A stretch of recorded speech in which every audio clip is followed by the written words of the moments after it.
igual las 9 combinaciones que vimos antes nos salía con el método de carga. Entonces, que el último haya una simplificación adrede, ¿no? Donde para este caso la carga última del ejemplo será de 10 toneladas fuerza.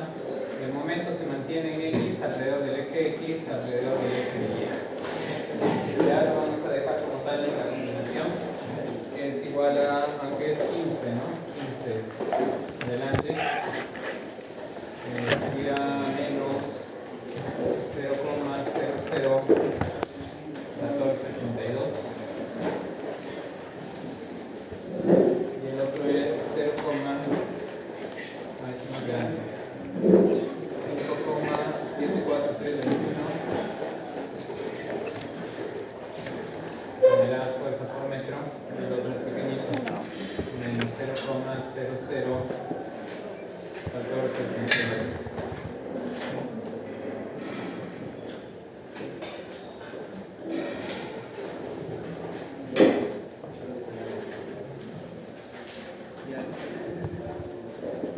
Entonces es una suposición, ¿sí? No son datos reales.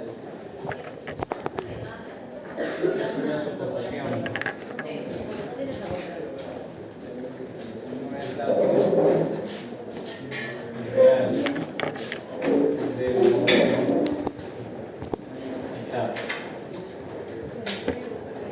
No es un dato asumido. ¿Por qué? Porque quiero hacer adrede que la comprobación sea pues se me vaya pues al método de contorno de carga, ¿no?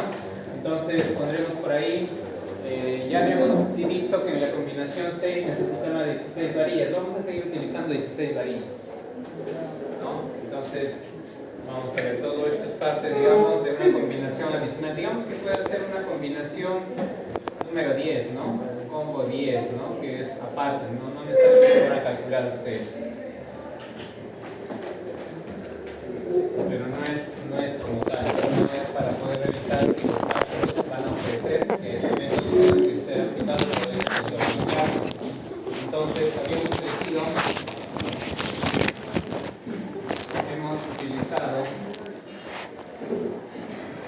utilizado de la combinación 6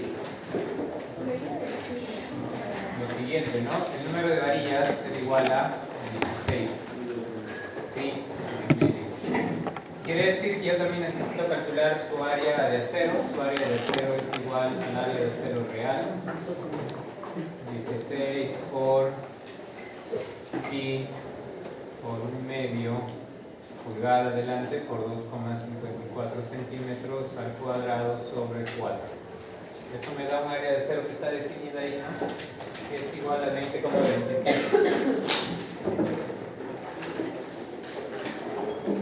Con esto calculo una cuantía de acero real. El área de acero real entre el área bruta. Estamos continuando el ejercicio anterior, pero estamos creando adrede una combinación décima, ¿no? Y real, para ver cuándo debería aplicarse el método de contorno de carga. Área de acero, hemos seguido con las 16 varillas porque habíamos dicho, ¿no? Mientras yo voy a ir migrando de combinación en combinación, es probable que yo necesite más acero, ¿no? Porque es probable que la combinación así me lo mande, ¿verdad? Entonces, si por ejemplo ya estoy en la combinación 3 y veo que en la 12 he usado 12, yo no voy a regresar a 8, pues. Inicialmente era 8, ¿no? Y el más crítico hasta ahora para la combinación 2 era 2. Entonces la combinación 3, 4 y 5 con 12 cumplía.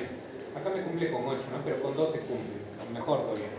Sin embargo, en la combinación 6 debería cumplir con 16. Entonces he mantenido esa cantidad hasta el último, 16.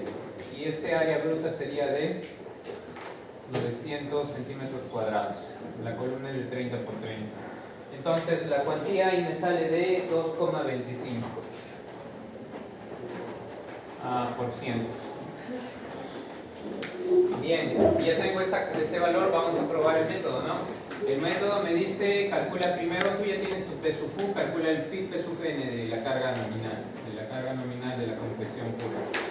0,70, de 0,85, de 210, de 900, menos 20,27, más 4200 esfuerzo de fluencia del acero por el área de acero, que es 20,27. Entonces, este phi de sub n de CDT, ¿cuánto me va a salir? Me va a salir...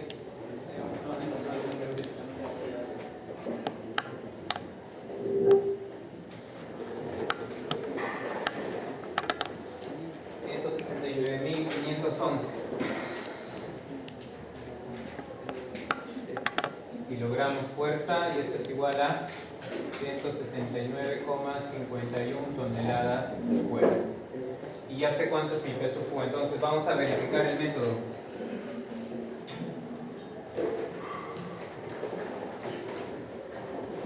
Al verificar el método voy a tener lo siguiente: relación de peso Q es igual a phi de peso N de compresión pura. Sería, el peso Q es 15 toneladas fuerza entre 169,51 toneladas fuerza. ¿Cuánto me sale esto? Ustedes operan esta relación, me sale no muy pequeño, ¿no? Voy a meter las decimales también. Sale 0,0885.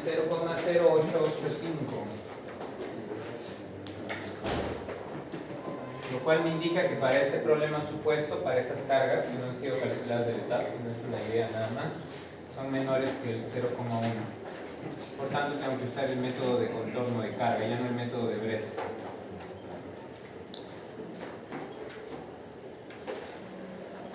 ¿Cuál es la diferencia? Lo único que yo voy a hacer es...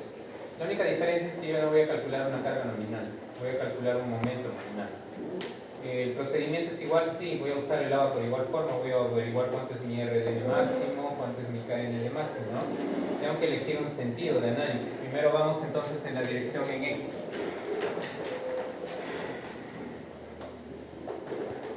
¿No? Yo ya les estoy dando el área de acero necesaria para esa combinación supuesta, ¿no? Para que ya el diseño sea óptimo. Entonces, en el sentido en X debo definir un H. Mi columna sigue siendo una columnita cuadrada, no se olviden. Para este problema es de 30 centímetros de L de X y 30 centímetros de L de Y. Por lo tanto, si mi dirección de análisis es así, en la dirección en X, ¿no? Dirección de análisis, ¿quién tengo que elevar al cubo o quién tiene que ser llamado mi H? Mi H es mi L de X, 0,30, y mi B será el L de Y, 0,30 metros, ¿no? Y entonces ahí tengo que buscar también calcular una excentricidad, porque eso es básico para poder usar la tabla.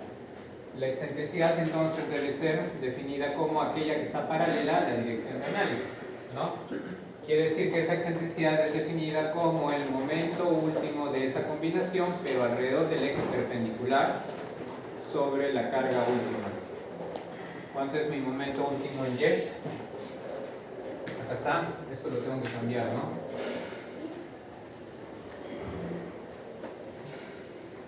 Sería entonces menos 0,0014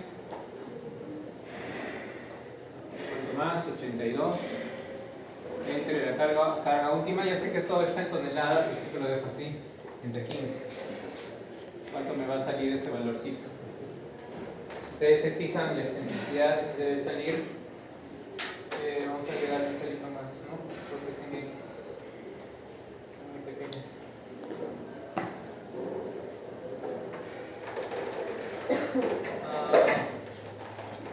Tengo 0,40988, ¿no?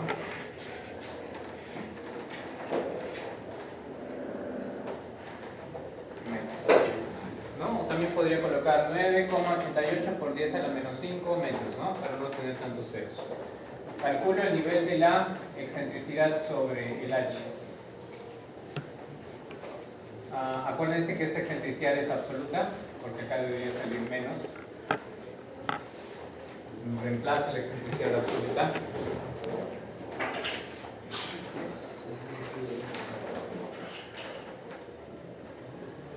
Entre 0,30 y me sale un poquito más, un valorcito más grande, ¿no? En este caso sería ¿cuánto? Vamos a ponerle un poquito más de decimales ahí. 0,30329.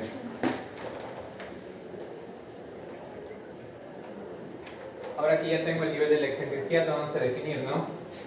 Para valores máximos, ¿no? O sea, entonces quiero calcular el K sub n y quiero calcular el R sub n. Adelante. ¿Qué tal?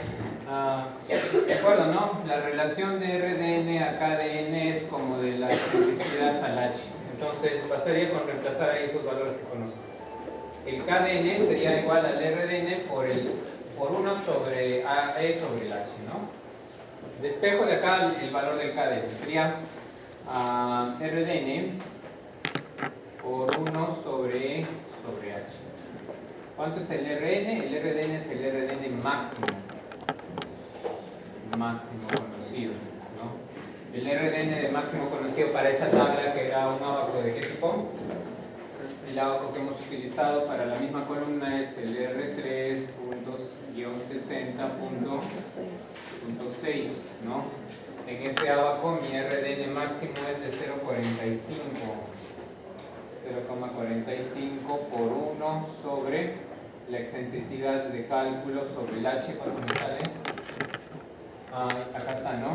0,000329. Entonces, ¿cuánto me sale el resultado? Me sale bien grande, ¿no? Ustedes calculan ahí, les va a salir 1366. No entra en la tabla, no entra en la gráfica, es muy grande. El otro, entonces, el R de n debería ser el K de n máximo de la tabla por E sobre h.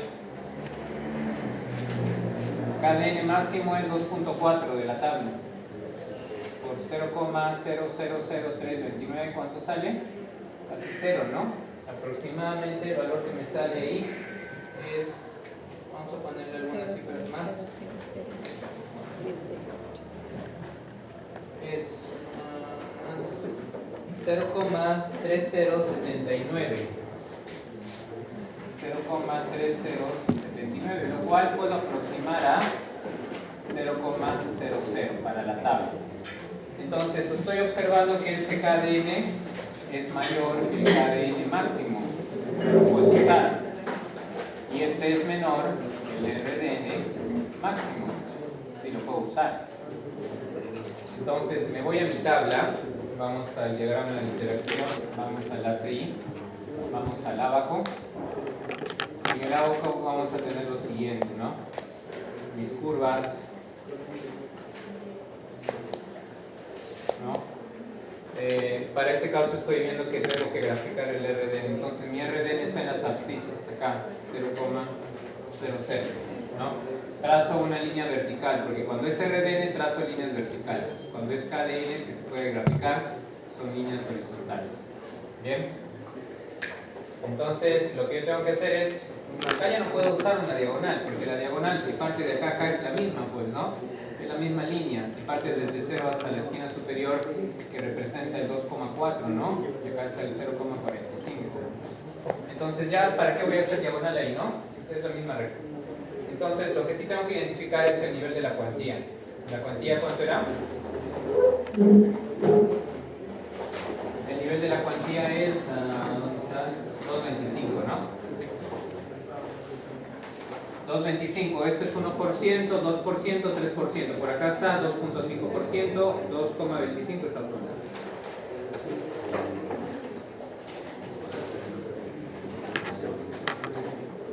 Lo proyecto en esta parte, cruce con la recta vertical, me sale KDN cuánto. KDN viendo la tabla me va a salir 1,28. Bien, entonces si ya tengo KDN tengo que calcular P sub n. ¿Se acuerdan que luego de haber calculado KDN calculaba P sub n así, no? Para calcular la carga nominal en X. Ya no voy a hacer eso, ¿no? Porque mi método es contorno de carga, ya no es método de Brescia. Acá está mi método. Entonces no puedo calcular P sub n, tengo que calcular M sub n, ¿no? El M sub n que se generará será igual a ¿qué cosa? Tengo que acordarme, ¿no? ¿Cómo me acuerdo de la definición del M sub n? Tengo que abrir el ábaco.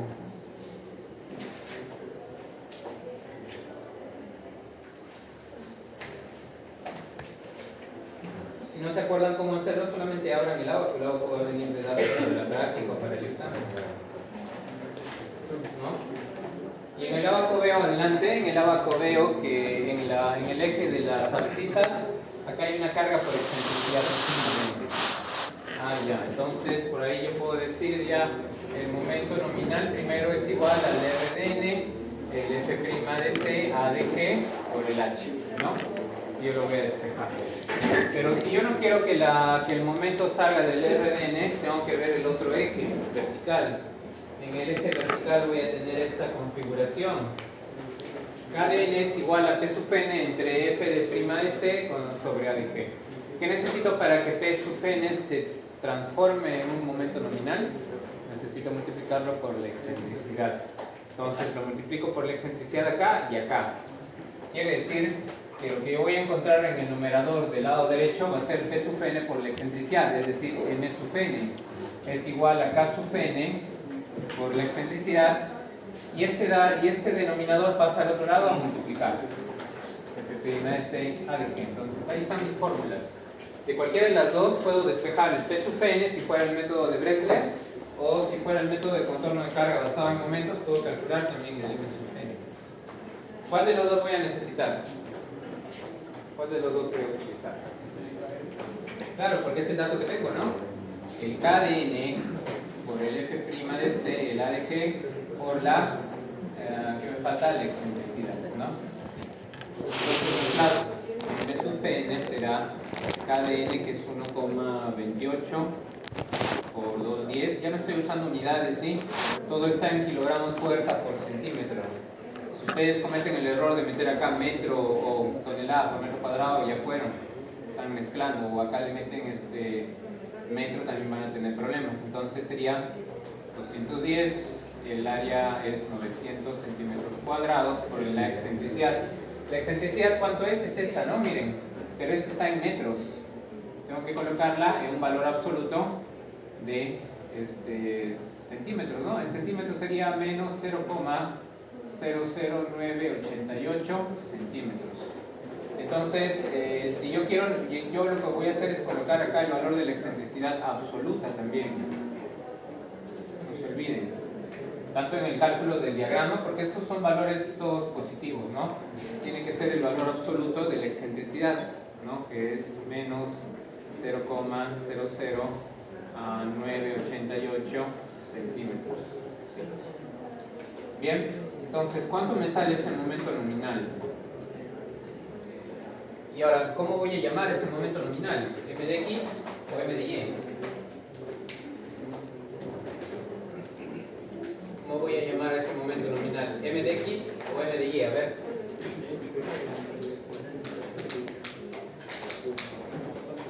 Mientras tanto vamos colocando el resultado, ¿no?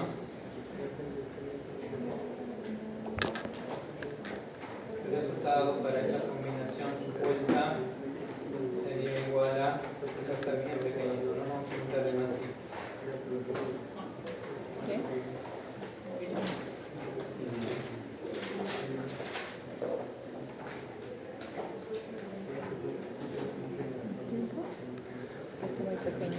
A ver, lo comprueben por favor, ya. El momento debe ser 16.731.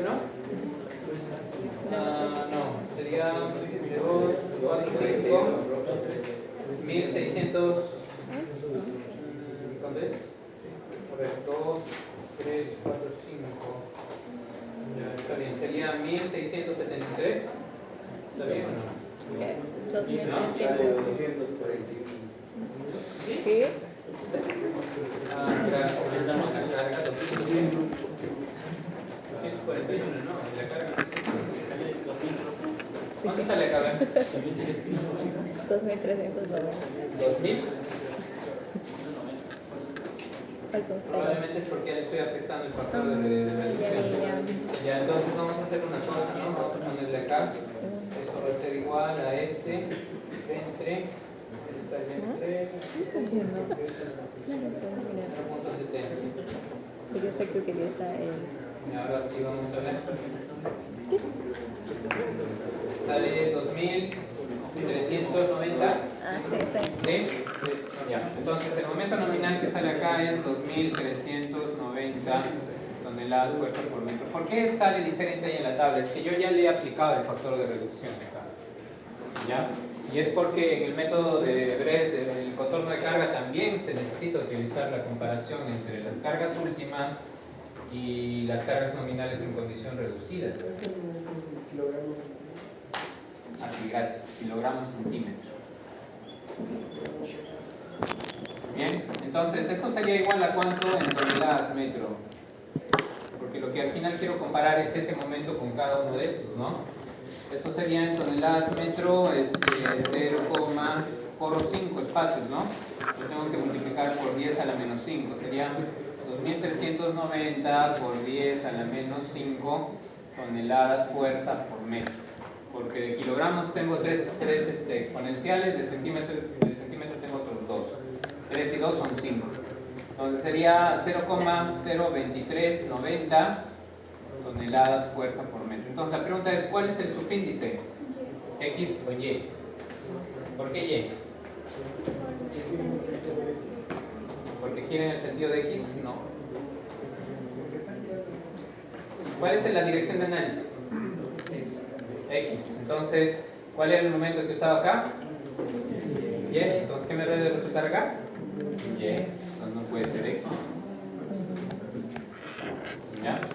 Entonces, el momento último que yo necesito, momento último no, momento reducido de ese valor, así como lo hice con las cargas, será 0,70 por 0,02390 toneladas fuerza por metro, y ahí recién me sale ese valorcito, ¿no? 0,016. ¿16 cuánto? 16,73 73 toneladas fuerza por metro. Muy bien, ahora vamos a hacer el análisis en X, en Y. Bueno, lo voy a dejar ahí un momento.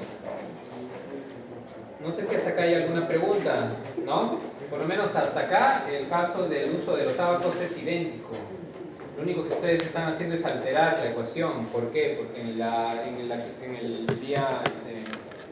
el día lunes, hemos usado estas, ¿no? P sub n es igual a K sub n, F' de C por A de G, y P sub n es igual a R de N, F' de C, A sub G por 1 sobre E sobre H, ¿verdad? Así.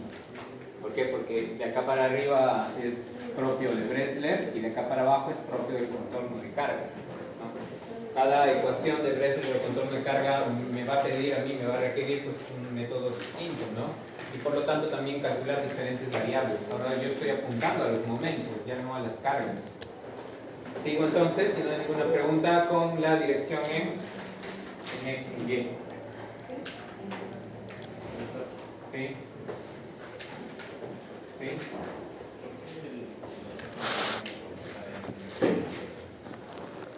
¿Por qué más que no? Porque son datos de tabla para poder proyectar las diagonales. Las diagonales son siempre de borde a borde, ¿no? Entonces para eso utilizo los máximos, ¿no? No utilizaría cualquier valor, pero generalmente se utilizan los bordes del cateto, se podría decir cateto adyacente y el cateto opuesto, ¿no? Que deberían ser los lados de un triángulo. Ahí sale la diagonal. Entonces simplemente utilizo los valores básicos, ¿ya? ¿Alguna pregunta más? Quizás. Dirección de análisis vertical, ahí está. Y el vaco seguía siendo el mismo, R3-60.6. Y en este caso el H y el B se invierten, pero son iguales, ¿no? Porque es una columna cuadrada. Y el B será L de X, 0,30 metros. Y ahora sí calculo la excentricidad en Y. La excentricidad en Y será el momento último en X sobre el valor de la carga última, ¿no? Ahí está. Entonces, la excentricidad en X será igual a menos 5,7432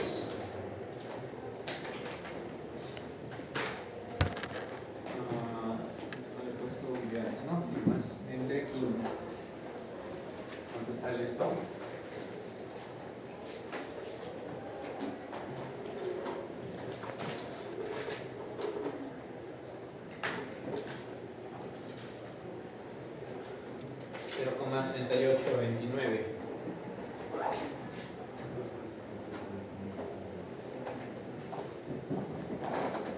Valor absoluto, excentricidad en Y sobre H será 0,38288 metros entre 0,30 metros. Calculo la relación excentricidad a H.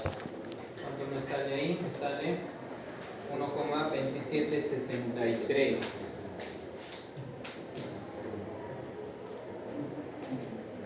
Luego, ¿qué hago? Voy a calcular los valores K sub n y R sub n reales, ¿no? K sub n real sería el valor del R sub n, que es el mismo, ¿no? 0,45 por 1 sobre 1,27627. ¿Cuánto me va a dar esto? Y calculo el RDN real, que es en función del KDN máximo, 2,4 por 1,27627, ¿no? ¿Cuánto me sale el KDN ahí? 0,35 y 3,06, ¿no? A ver, Sí. 0,35 y 3,06, ¿sí? Vamos a comparar, ¿verdad? El valor del KDN es mayor o menor que su valor máximo. Es menor, ¿no? Menor que el máximo. Pero este es mayor que el RDN máximo. Entonces, ¿cuál debería utilizar? Debo utilizar este no. Muy bien, ahora es al revés. Ahora es al revés. Vamos al ábaco, a la gráfica.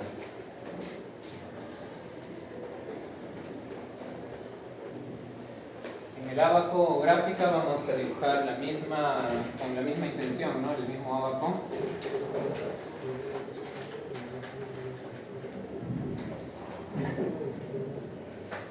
Bien, en este ábaco tengo los límites de 0,45 y 2,4. Pero ahora voy a trazar un KDN. Un KDN es un valor que está en el eje de las ordenadas, 0,35. Entonces está bien bajo, ¿no? Porque si esto es 2, acá está 1, 0,35 está casi en la mitad. Esto es 1, 50, 30 debe estar por acá. KDN de 0,35 constante.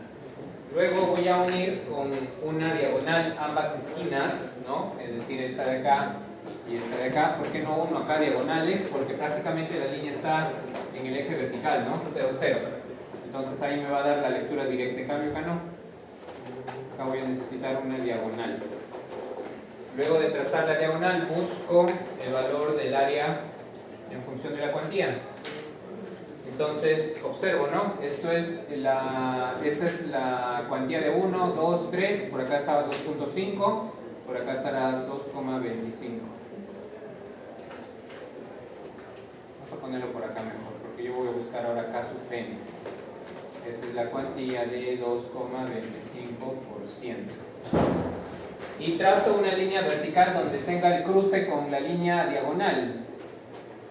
RDN para este caso sale de 0,16, si no me equivoco. Ya, sale más o menos 0,16, ¿no? Muy bien, entonces, si este fuera 0,16, ¿cuánto sería el resultado del momento? Porque por acá estaba 10, ¿no? 10, 15, 16. 0,16. Bien. Correcto, entonces, si esa es la definición, vamos a calcular el valor del momento nominal. Vamos a ponerlo por acá.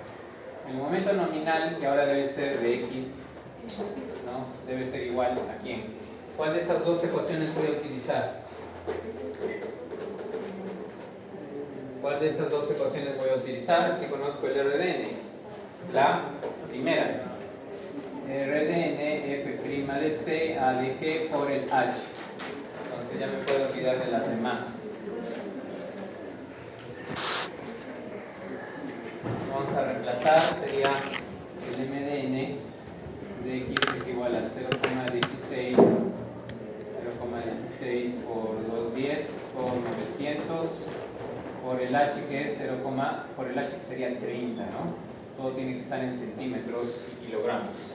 Entonces el MDN de X, ¿cuánto me sale? 900 tantos, ¿no? A ver, vamos a ver, acá me sale 6, tantos,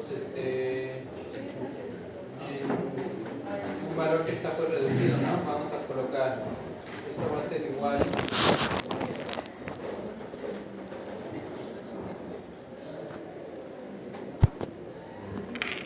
esto va a ser igual a este de acá, entre 0.70. Entonces voy a agregarle más cifras. Sale entonces, si lo multiplico por 10 a la 5, ¿cuánto sale? 907.200, ¿no? Sale 907.200 kilogramos fuerza por centímetro, lo cual es igual a 907.200 por 10 a la menos 5 toneladas fuerza por metro, lo cual si lo reduzco será igual a ¿cuánto? Será igual a, acá corro cuántas cifras, tengo 3 y 2 sería 9,07 toneladas fuerza por metro. Tengo que calcular también el momento reducido. Phi del momento reducido de M de X será 0,70 por 9,0772. No le voy a agregar ahí por si acaso, porque ahí justo es esa la aproximación. 2, ¿cuánto sale esto? 6,35.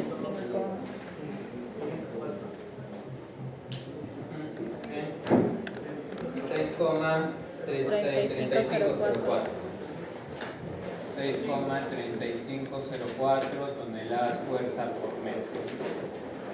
Muy bien, ya tengo entonces los momentos últimos. Vamos a aplicar la ecuación de control de carga, ¿no? Verificación. Acá la vamos a poner ya. Verificación. El contorno de carga se verifica. A ver, ya me olvidé, ¿no? ¿Cuál era el primero? Vamos a ver.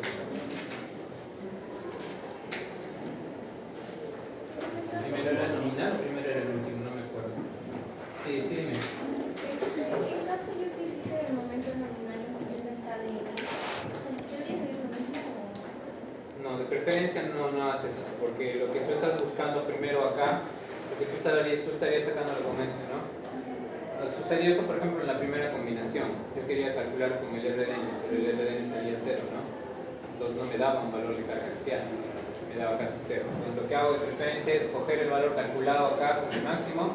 Este me va a representar dónde voy a trazar mi diagonal y con ese debo encontrar el valor opuesto, ¿no? Que en este caso es el RDN. ¿Por qué no lo defino de frente? Porque esta es una recta que o bien va a ser un valor en este caso va a ser horizontal, perfecto, o va a ser una recta vertical. ¿Cuál es el dato que yo debería tener? Debería tener aquel que esté cruzada con la línea diagonal. De ahí recién entonces voy a encontrar el valor verdadero. No lo puedo hacer basado solo en 35. Porque 35 me puede dar pues cualquier valorcito acá, ¿no? Definido. El que tiene que ser, el cruce tiene que ser con la diagonal exactamente. Y recién unidos esos dos, la diagonal con la cuantía, tú vas a encontrar el opuesto. Entonces, en otras palabras, en resumen, ¿qué tienen que hacer? Ubican la línea, sea vertical o horizontal, cualquiera de los dos. Este es horizontal y este es vertical, calce. Miran si se puede trazar la diagonal y calculan el valor opuesto. ¿Ya? Calcular el valor opuesto. Si mi recta es KDN 35, ¿no? Saco la diagonal y calculo su RDN, que es su valor opuesto.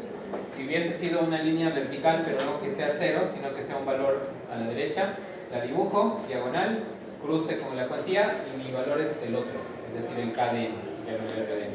¿Ya? De esta manera voy a cumplir con el diseño. No sé si hay alguna pregunta más. A ver.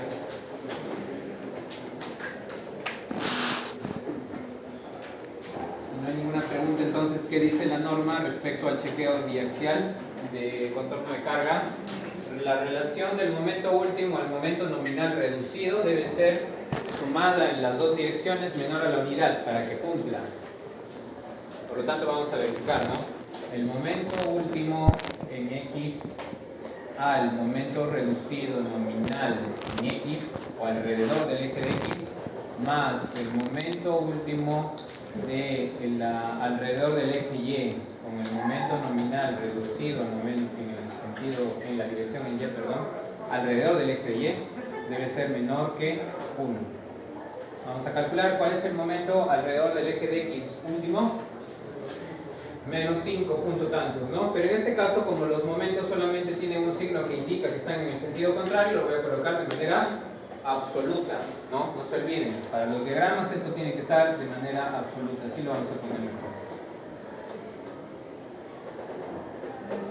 Porque al final también lo que yo tendría que decir allá, si ese momento es negativo acá en X, el que me resulte de acá también tendría que haber sido negativo, pero yo por hecho de que acá la excentricidad no la puedo graficar en el diagrama de interacción, le quité esa negatividad. La he debido de recuperar acá, ¿no? Por eso que para que sea más fácil, mejor lo coloco en valor absoluto.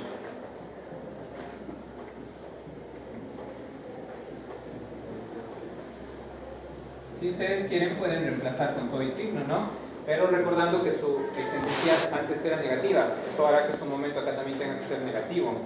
Acá también la excentricidad negativa, acá tendría que ser también su momento negativo, ¿no? Entonces vamos a reemplazarlo de forma que yo tenga los valores absolutos, ¿no? El valor del momento último en X absoluto, ¿cuánto sale?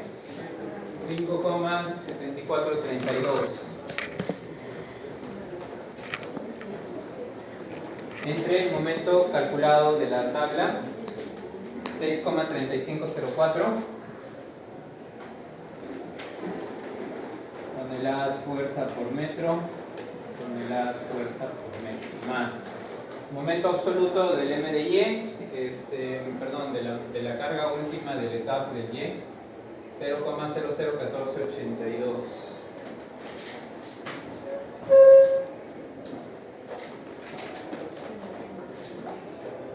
Momento último, en el caso del MDN de Y reducido, 0,01673.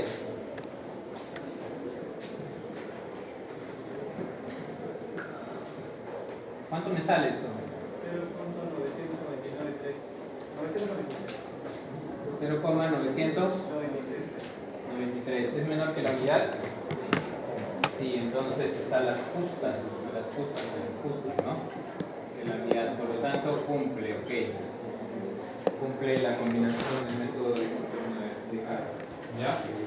Entonces, en resumen, ¿qué es lo que faltaba de este método para poder diseñar la biaxialidad? Faltaba revisar la otra metodología, que englobaba el método de contorno de carga, es decir, la preponderancia o la importancia que se da a los momentos. ¿Qué hemos hecho? Hemos creado una combinación ficticia, ¿no? Porque hemos visto que las combinaciones en realidad con la hoja de cálculo, todas me salían, o bueno, en realidad las 9 me salían en el tema de cargas, ¿no? Acá me salían todas cargas, ¿no? Pero en algún caso el valor de la carga axial debe ser pequeña, de tal forma que los momentos vayan a primar. Solo en ese caso entonces debo usar contorno de carga. Entonces lo que yo he hecho es cambiar los datos de la última combinación, solamente un dato, le he cambiado la carga última. Antes era creo 30 y tantos, ustedes lo leen en sus apuntes, 30 y tantos punto tantos, ¿no? Le he quitado a la mitad, 15, y he mantenido los otros dos momentos como datos. He calculado su área de acero utilizando 16 varillas, y una vez para que me cumpla, porque miren aquí está el límite, y además para que cumpla lo que he hecho acá en la combinación 6, ¿no? Con la combinación 6 me salían 16 varillas. Entonces le daba continuidad a las 16 varillas en el trabajo. Por lo tanto, le calculaba su acero real, ¿no? Un cálculo de área por el número de varillas, su cuantía, área real entre área bruta, cuantía 2.25%. Calculo la carga máxima porque necesito verificar el método, ¿no? Carga nominal por el factor de reducción. Sale este valor, lo divido a la carga última, me sale 0,0885, menor que 0,10, método de contorno de carga, ya no es el método de Bressler. Hago el mismo cálculo que Bressler, solo que cuando yo empiezo a determinar la excentricidad, el E sobre el H, el KDN real, el RDN real, y grafique las líneas verticales o horizontales, y determine o el KDN o el RDN de la gráfica, yo ya no voy a usar esas fórmulas de las cargas axiales, ¿no? Voy a usar fórmulas de momentos nominales. ¿no? Es simplemente utilizar la tabla. El abaco ya les da dos fórmulas. De ahí ustedes tienen que saber cómo trabajar las fórmulas. Despejar nomás, ¿no? Calculan los momentos tanto en Y alrededor del eje de Y, porque ese es el sentido de análisis en X, y en el sentido de análisis en Y este sería el momento alrededor de X. Utilizan la configuración de la verificación de control de carga, recordar con valores absolutos, porque acá le hemos quitado los signos negativos de las excentricidades, si no estos saldrían negativos y los tendría que volver a reemplazar acá. Para no generar ese problema lo pongo en absoluto y debe salir menor a la unidad, ¿no? Si sale así, entonces mi configuración biaxial cumple. ¿Cuándo va a suceder esto? Puede ser que suceda en las columnas de los últimos pisos, donde no tienen mucha carga axial, pero sí tienen momentos altos, ¿ya? Pero como no es parte de su trabajo, probablemente en la columna central no suceda eso. Sin embargo, en las columnas laterales sí puede suceder. Tengan cuidado cuando hagan sus trabajos finales. ¿Bien? Ya, muchachos, no sé si hay alguna pregunta. Si no, pasamos al siguiente tema, que era efectos de esbeltez.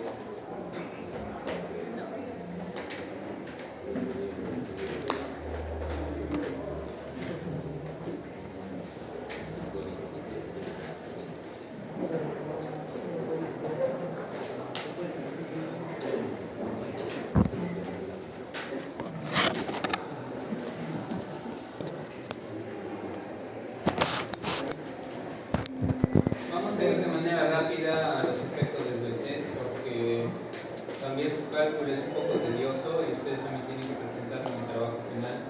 ¿Cuál va a ser la alteración para el examen final? Van a ser, generalmente ya vienen los coeficientes calculados para que ustedes los apliquen nomás. Pero como ustedes también tienen un trabajo final, pues hay que ver cómo calcularlos, ¿no? Entonces ahí está toda la línea de trabajo que vamos a ver para el método para poder determinar la esbeltez en columnas. Lo que hemos hecho hasta el anterior ejemplo es uno que tiene la forma de columna corta. No hemos trabajado columnas esbeltas. Y yo en el trabajo les he puesto adrede la altura del primer piso para que sus columnas salgan esbeltas. ¿Ya? Nos tienen que usar esbeltez sí o sí. Bien. ¿Qué tenemos? Bueno, tenemos que ver qué significa el método, qué significa la esbeltez, ¿no? ¿Qué produce la esbeltez, verdad? De lo que puedan acordarse. Produce pandeo, ¿no? ¿Y el pandeo qué más producirá? Cuando la columna se flexa con una pancita. ¿Ah? Sí, soy. ¿Qué? ¿Corte? No, no es tanto el corte. El corte está en una dirección perpendicular a la fuerza axial.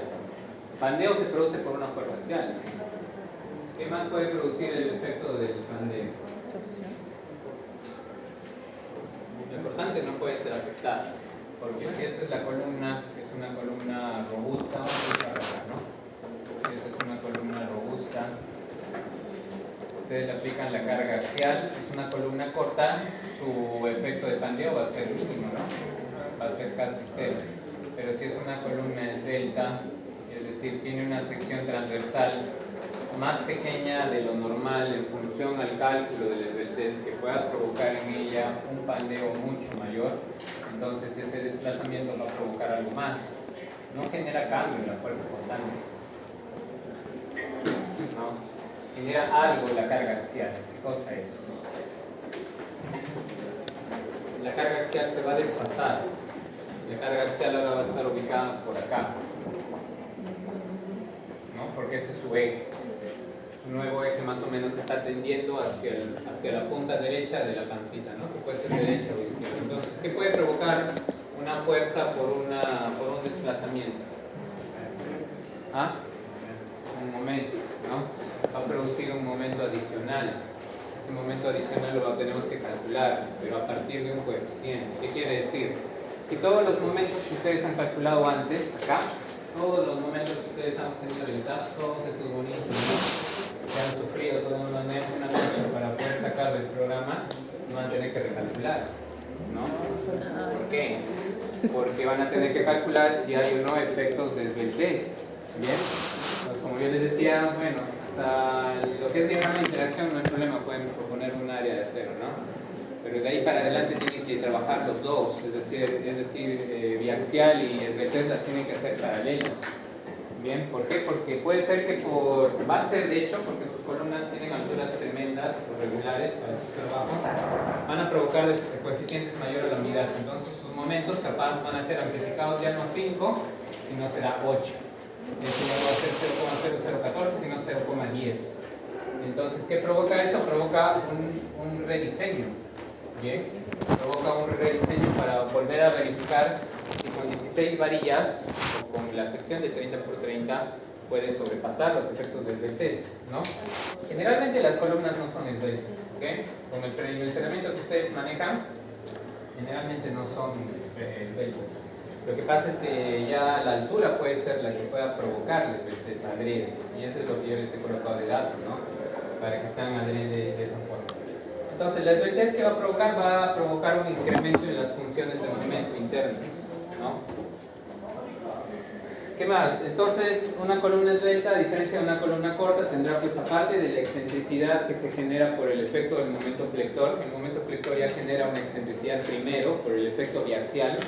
Por el efecto biaxial estamos trabajando con momentos flectores, pero adicionalmente la pancita debido al pandeo, que es otra deflexión más lateral que tiene la columna, va a provocar un momento más adicional, o lo va a amplificar mis momentos biaxiales.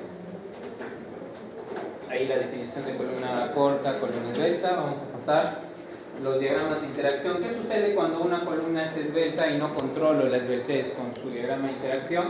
La curva que ustedes habían obtenido así toda bonita, grande, ¿no? Robusta, donde mis puntitos entraban todos bonitos, se van a reducir probablemente a una curva así, ¿no? O se va a reducir a una curva que tenga la mitad de la resistencia.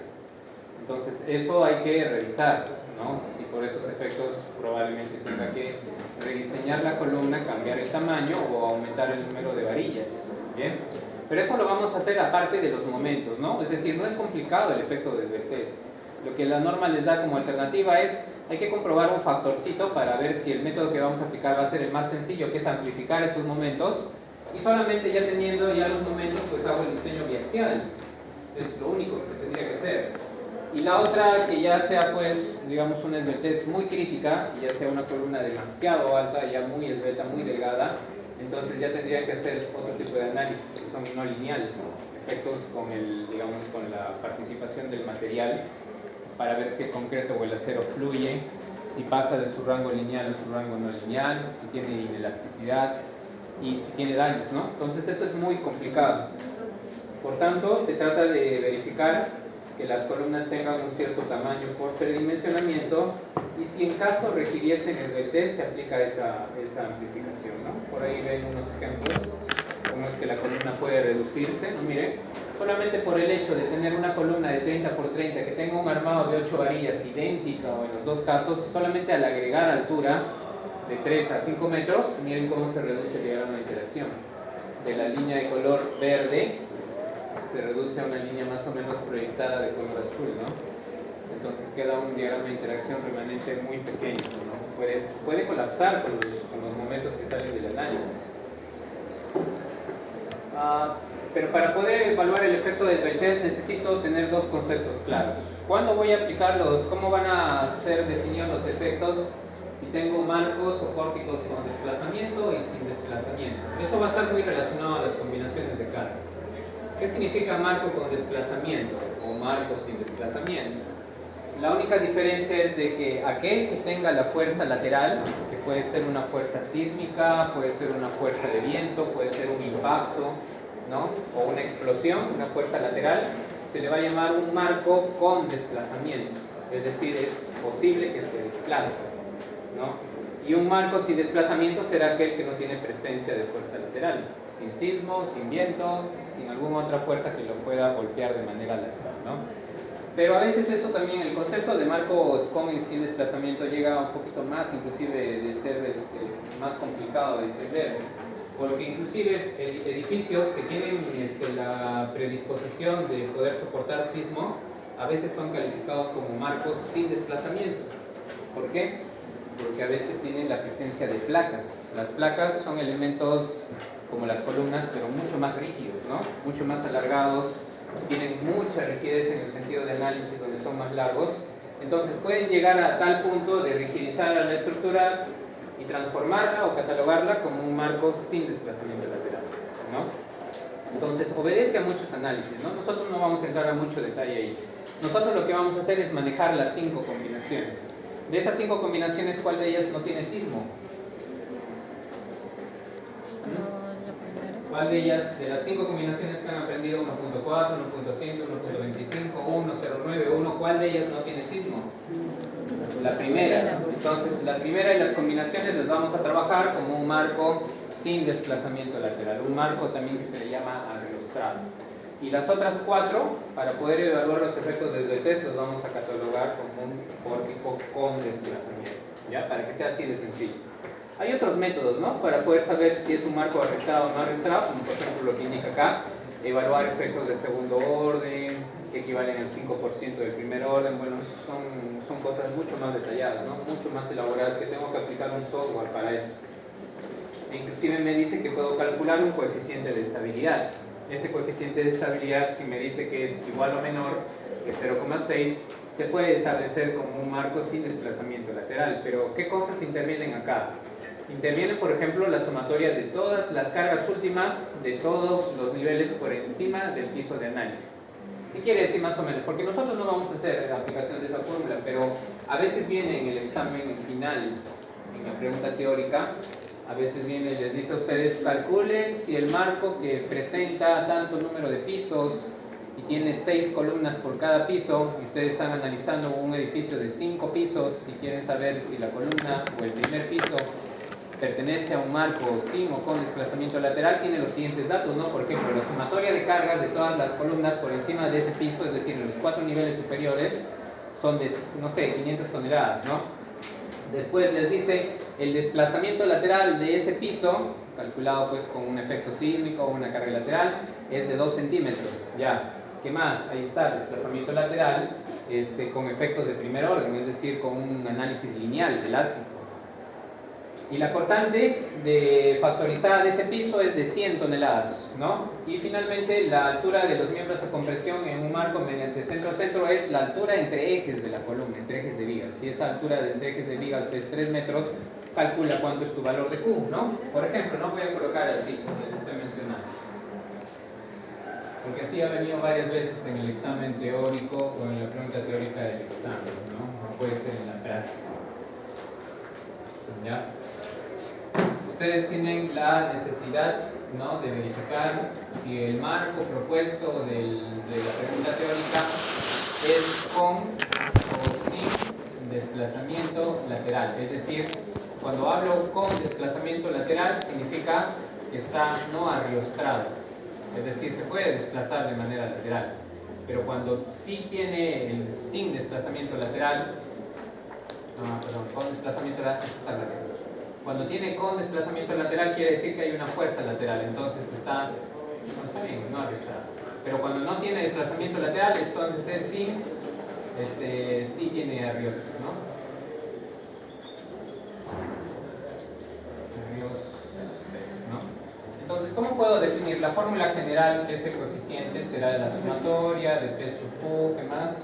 Delta de sub 0 sobre la cortante última y la longitud de la columna. Entonces, en el problema se les puede decir, la columna tiene entre eje y eje de viga una medida de 3 metros, por ejemplo. Que la sumatoria de todas las cargas que tiene el primer piso, porque vamos a hacer el análisis del primer piso, suma, no sé, 500 toneladas fuerza, ¿no? De todos los pisos que están por encima de esa columna. Y luego dice que la cortante que nació del análisis sísmico que tiene el ETAPS, pues les ha resultado en unas 30 toneladas fuerza, ¿no? Y el desplazamiento que ha sufrido es de 0,0, vamos a ponerle así, 3 centímetros en ese nivel, es decir, en el primer piso, desplazamiento relativo. Esto es igual a 0,03. Defina si ese pórtico que tiene esas características o ese marco es un marco arrastrado o no. Entonces calculamos, pues el Q sería 500 por delta, que sería 0,03, sumatoria entre W sub Q sería 30 por 3 metros, ¿no? ¿Cuánto me sale esto? ver, vamos a ver. ¿Cuánto? 0,1687. Entonces, es un marco como desplazamiento lateral. ¿Qué dice ahí el segundo método de poder saber si es o no desplazamiento lateral? ¿Qué me dice? Cuando utilizamos el índice de estabilidad Q al tener un valor menor o igual a 0,06, se establece que el marco puede ser definido como uno sin desplazamiento lateral. ¿Qué quiere decir? Que ese es un marco con o sin desplazamiento lateral. ¿Esto es mayor o menor a quién? Esto es mayor a 0,6. Esto es mayor a 0,6. 0,06, ¿no? Quiere decir entonces que el marco es definido como con desplazamiento lateral. Porque si me hubiera salido con estos datos menos de 0,06, pues ya fácil, ¿no? Podría haber definido que esto es sin desplazamiento lateral. ¿Qué quiere decir que el marco tenga desplazamiento lateral? Que puede tener efecto de sismo, puede tener efecto de viento, ¿no? Puede tener otro efecto de impactos, ¿no? O también se le llama un pórtico no arrostrado, porque no está pues arrostrado por algún elemento que pueden ser placas, o si son placas son muy poquitas, solo son columnas nada más. Entonces esos son sus sinónimos, ¿no? Y este sería el valor de Q que se estaría aplicando para ese ejemplo, ¿verdad? Entonces yo podría cambiar acá la de los datos, ¿no? Para plantear si ustedes deben calificar si ese pórtico se desplaza o no, tiene o no desplazamiento lateral, tiene o no sismo, o es un pórtico arrostrado o no arrostrado. Si esto hubiera sido menor, entonces el pórtico está casi arrostrado, es decir, no se mueve tanto.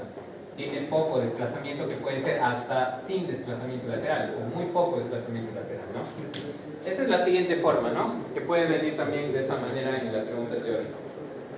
Pero ya vamos de frente a ver los efectos del test.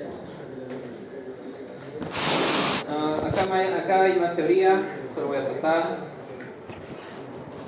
Para calcular los efectos del test, como nos enseñaron en mecánica de materiales, yo tengo que definir una altura llamada. ¿Cómo se llaman esas alturas que están sin ningún tipo de interacción con las vigas, ningún cruce? Libre. ¿Cómo se llama la altura que está completa sin ninguna medida de viga en el interior? Altura Es libre. decir, no toca las vigas. ¿Cómo se llama esa altura? Libre. Esa altura que ustedes ven ahí ya, ¿cómo se llama? A ver. Altura libre. ¿Cómo? ¿Cómo se llama esa altura que ustedes están viendo ahí? Desde la base hasta el fondo de viga. Libre. Si hay longitud entre ejes y hay longitud libre, ¿cómo se llama esa altura? Altura libre. Necesitan alturas libres. ¿Por qué necesito alturas libres? Porque el pandeo solo se da en esas longitudes efectivas. ¿Va a haber pandeo acá? Es decir, aquí se va a pandear la columna. Nunca pues, porque la viga va a evitar el pandeo. El espesor de la viga, es decir, el peralte de la viga evita que la columna se pueda pandear. Entonces, el pandeo ocurre efectivamente entre caras libres, entre caras de elementos rígidos. Si yo tuviera una columna más, tendría que medir pues la cara de vaciado de la viga o de la losa hacia el fondo de viga del siguiente tramo, ¿no? Esa sería mi altura libre. Ahora, las alturas libres pueden variar si yo tengo diferentes peraltes de vigas en cada dirección. ¿Qué creen ustedes? Si yo tengo un peralte de viga de 60 en la dirección en X y yo tengo un peralte de viga de 40 en la dirección en Y, ¿las alturas libres serán iguales? ¿O será la mayor o será la menor? Diferentes. Vamos a ver, ¿me entienden? A ver. Esta es una columna, ¿no? Esta columna tiene una viga de 30 por 60, como en el ejemplo, ¿no? Que hemos visto del ETAP, 25 por 40. Y yo sé que la columna del primer piso tiene una altura de 4 metros, ¿no? Como hemos hecho en el programita, hasta el borde acabado de la losa en bruto. Entonces, mi pregunta es, si esta es la dirección en X y esta es la dirección en Y, ¿las alturas libres serán iguales? ¿Cómo calculo la altura libre en la dirección en X? Sería esta, ¿no? Altura libre en X. ¿Cómo la calculo? 4 metros menos la altura de la viga. ¿Cuánto es la altura de la viga? 0,60. Es decir, tengo que descontarle todo el peralte de la viga en X.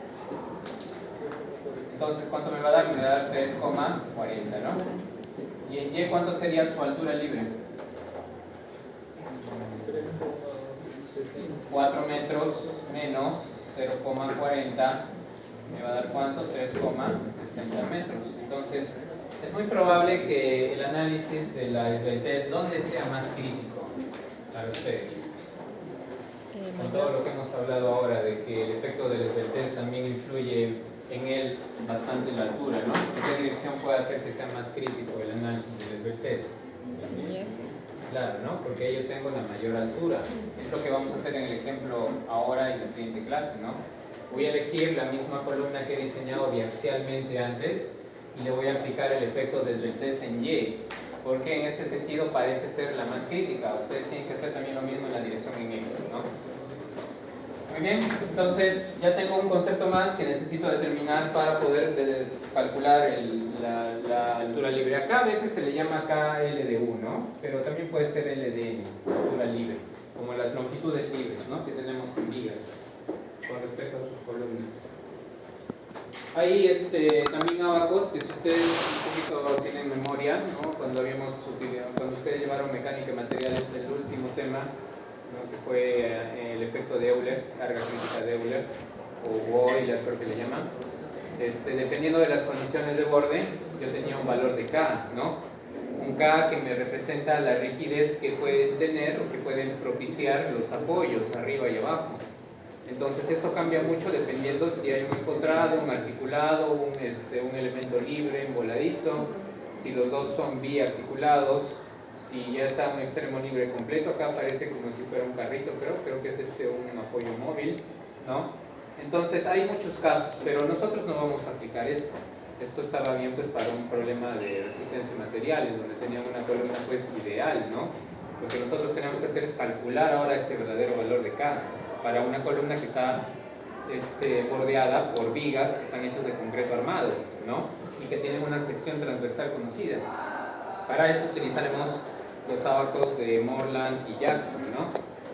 Luego veremos esa parte. Entonces acuérdense, ¿no? Necesito determinar ese K que me permite calcular el efecto de esbeltez. Además tendría determinación entonces de ese K. ¿Cómo puedo calcular el K si ya conozco quizás una luz libre, conozco de qué está hecho el material de mi columna y digamos cuáles son sus dimensiones, ¿no?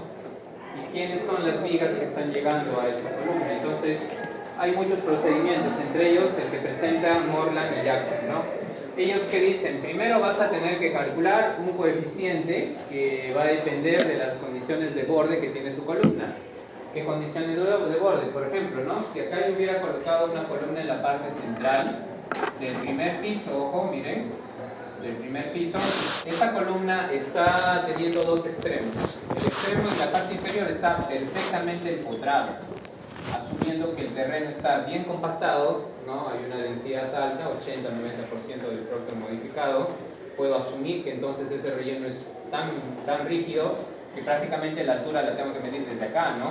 Pero si fuera un terreno fofo, medio arcilloso, no lo han compactado como debe ser la residencia, yo soy un supervisor, pues le diría al estructural que quizás no va a haber supervisión de obra para acá porque le aumento más la altura, ¿no? Pero no nos vamos a colocar en situaciones especiales. Simplemente yo voy a asegurarme de que a través de mis especificaciones técnicas pues ese terreno esté compactado. Entonces puedo asumir que está perfectamente empotrado. Acá yo puedo calcular ya un coeficiente, que es un valor como de un tridente, ¿no? No me acuerdo cómo se llama esta letra griega. Bien. Generalmente cuando tengo este valor yo asumo que en esta posición debe tener casi una rigidez infinita. Porque si ustedes se dan cuenta de qué depende este valor del tridente. Este valor depende de la suma del aporte de toda la columna como inercia, multiplicada por su elasticidad. Y luego todo esto tiene que ser dividido entre la luz, entre ejes de la columna. Ya. Entonces acá como que está apareciendo el módulo de rigidez que tiene la columna, es decir, su resistencia o su rigidez a flexión. Y acá abajo, miren, también está apareciendo la rigidez de la viga. Entonces como que estamos trabajando en función de una rigidez a flexión, en resumen. Quiere decir entonces que podríamos asumir que en este puntito, que vamos a llamarlo el punto A, que es el inicio, o si quieren también le pueden colocar el punto inferior, tiene una alta rigidez. tan alta que ya pues quizás es un poco complicada de poder calcularla, porque va a depender no solo de la cimentación, sino va a depender también de la capacidad del suelo, ¿no? Entonces no vamos a entrar a mayor detalle ahí. Pero de manera práctica, ¿qué se hace? Esto es de manera teórica, ¿no? Digamos, todo esto es de manera teórica. De manera práctica se toma un valor de 10, ¿ya? Un valor de 10 que asuma alta rigidez. Sin embargo, también puede ser que tengan una columna articulada, ¿no? Como sucede, por ejemplo, en las columnas de acero, ¿no? Con conexiones con rótulas, ¿no? En columnas, por ejemplo, de almacenes, ¿no? Estructuras metálicas que sirvan de soporte o protección, ¿no? En este caso, la articulación ya no brinda tanta rigidez, ¿no? Simplemente tiene una acción de poder soportar fuerzas laterales y fuerzas verticales, pero momentos ya no, porque el momento prácticamente acá, ¿cuánto es? Cero, entonces no tiene mucha rigidez a flexión. ¿Qué se hace ahí? Se hace teóricamente que ese valor de A debe ser igual a 0, teóricamente. Pero no es algo práctico para usar las tablas, para un elemento real, sino que generalmente se asume el menor valor, es 1, ¿no? ¿Esto de dónde lo saco? Lo saco pues de los libros, ¿no? Que ustedes tienen ahí a la mano dentro de la bibliografía. Caso teórico, caso práctico, para usar los ábacos, o para usar quizás unas fórmulas, para digamos, si ustedes quieren hacer un programa de cómputo para calcular, o una hoja de cálculo para calcular el efecto del BTS, pues ya tengo sus dos consideraciones. Bien, esto es lo que vamos a usar, ¿sí? Para nuestro ejemplo vamos a usar este de acá, porque nuestro modelo en etapas tiene columnas empotradas. Muy bien. Entonces, ¿cómo voy a calcular este valorcito? Acá está, ¿no? Cuando ya está conectado con la cimentación, cuando está conectado con el suelo, o elijo este si es articulado, o elijo este si es empotrado. Pero también tengo que calcular ese valor en la parte superior, aquí, en la conexión con sus vigas, con la columna que está por acá arriba, ¿no? Entonces, en este caso, ¿qué voy a tener? Voy a tener un sigma de B, así. Este sigma de B, ¿cómo lo voy a calcular? Que también lo puedo llamar, bueno, no es tanto un sigma, ¿no? Sino es un tridente, sigma superior, ¿no? Esto lo tengo que calcular con la fórmula que tenga en esta parte, ¿no? Rigidez, suma de toda la rigidez a flexión de las columnas que están en esa posición. Acá miren, este puntito tiene dos columnas, porque si fuera un edificio de más de un piso, tendría el aporte de arriba y de abajo, y el aporte de las dos vigas acá acostado. ¿Bien? Entonces, como parte del procedimiento vamos a calcular este valor del pi del tridente, ¿no? Muy bien, entonces vamos a determinar algunas cosas. Por ejemplo, para poder calcular también esos valores de phi y el valor de k existen ábacos, pero no los vamos a usar las fórmulas ya reducidas. Sin embargo, puedo compararlas con los ábacos y yo lo que voy a usar es las fórmulas o ecuaciones generalizadas. Miren, está un poco acá desordenado, no sé por qué. ¿Qué necesito para definir estas fórmulas? Primero tengo que definir si mi pórtico está riostrado o no. Entonces, para eso me ha servido quizás este análisis, ¿no? Para eso me sirve este análisis, o quizás ya conociendo previamente, ¿no? La combinación número 1 indica un pórtico con arriostramiento, o también un pórtico sin desplazamiento lateral. Eso es 1. Luego vamos a tener las otras combinaciones 3, 4, 2, 3, 4 y 5 que sí tienen desplazamiento lateral. Entonces vamos a basarnos casi en el efecto de las combinaciones, y esto podríamos dejarlo para una pregunta teórica. ¿Bien? Y aún así, si yo tengo las 5 combinaciones, yo tengo que observar que para poder calcular ese K de los efectos de ese tridente, que también lo tengo que determinar, hay dos casos. Casos en el que tengo pórticos arriostrados, ¿no? Aquellos que no tienen desplazamiento lateral. El K lo puedo calcular de dos formas, observen, con una ecuación que dependa del tridente inferior o del tridente superior, la suma. Y tiene que ser siempre menor o igual a 1, no puede exceder la unidad, esa es la regla. Y luego tengo el K que puede ser en función del valor mínimo de los dos, ¿no? Entre A y B, entre arriba y abajo, ¿cuál de los dos voy a tomar? Pues ya, tiene que ser el valor pequeño. Y también tiene que ser menor a 1. ¿Cuál de los dos voy a elegir? Voy a elegir el más crítico, el más pequeño, en este caso el más grande, ¿no? Tengo que elegir el más grande. Y luego tengo también para pórticos no arriostrados, es decir, que tienen desplazamiento lateral, que tienen sismo, tienen viento o cualquier otra carga lateral. ¿Qué voy a hacer? Voy a calcular el valor promedio de abajo y arriba, voy a calcular el valor de A y B sumados y los voy a promediar. Si ese valor resulta mayor o menor, va a depender mi K de cualquiera de estas dos ecuaciones, ¿no? lo determino. Y bueno, acá algo más me dice, ¿no? Si el valor de K para miembros a compresión no arriostrados y con una articulación, en este caso está sucediendo esta posición, ¿no? Que no es para nuestro problema aplicable. Si tuviera digamos, un almacén que tenga una columna articulada en la base, entonces mejor calcula tu K en función del valor del extremo restringido, ¿no? En este caso podría ser el de la parte inferior, porque el de la parte superior sí está en movimiento. Muy bien, entonces de esa forma voy a tener los valores de K. Vamos a empezar entonces con algunas propiedades especiales que tengo que definir. Pero antes de eso vamos a calcular algunas propiedades del ejemplo, ¿sí? Para ir determinando algunas cosas. Vamos para el ejemplo, para poder llegar a estos valorcitos. Y vamos a ir calculándolos poco a poco. Entonces, ¿dónde está el ejemplo? A ver.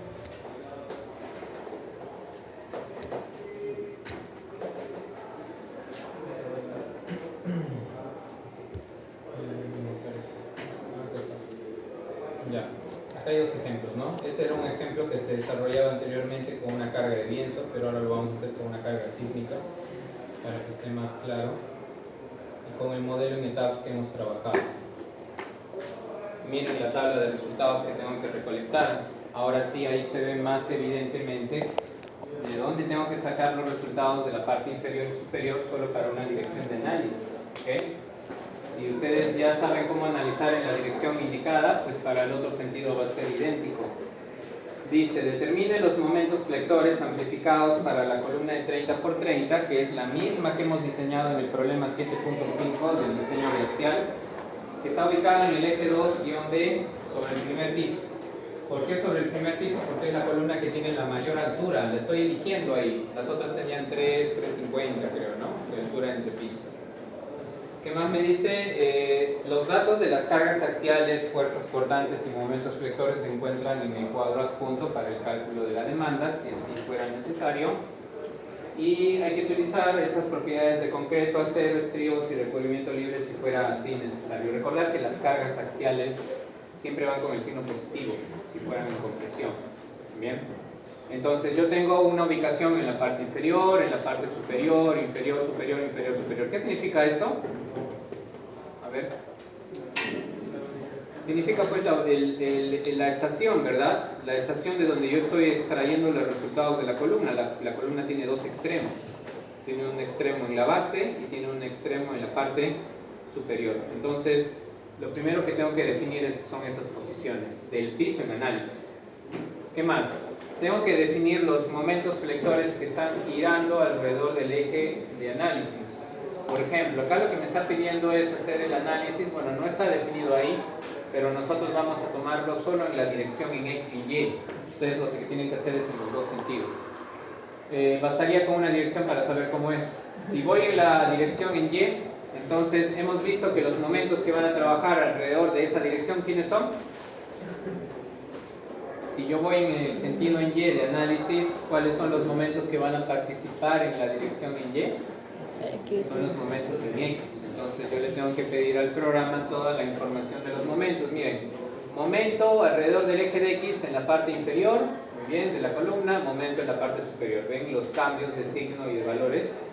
Momento por la carga muerta, esto era de la carga muerta, de la carga viva en la zona inferior y superior, ¿no? Son diferentes. Y de igual forma para la carga de sismo. Yo también, ¿qué le voy a necesitar pedir ahora? Voy a necesitar las cortantes, ¿no? Las cortantes también las tengo que extraer para cada columna para su chequeo desde el test. En este caso ustedes tienen 4 columnas, ¿no? Que tienen que revisar. Yo para esta columna he determinado del ETAPS, miren, las columnas también están con sus signos apropiados, no les he cambiado los signos. Lo único que he cambiado